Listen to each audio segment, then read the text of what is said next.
Hey there guys, my name is Marcus, and in this video I'll show a simple way how you can easily link your Coinbase with PayPal. So what you want to do is go to top right on your account, click settings, and right here you're gonna see next to the API is going to be payment methods. Click on it. Now I need to sign in. Right top, settings, payment methods, and then you're gonna see add a payment method.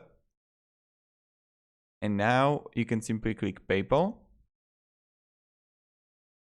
And voila, here you just log in with a PayPal and you're good to go. So that's pretty much it how you do it.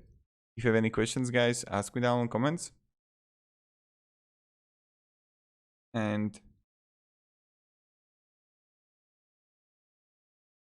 yep.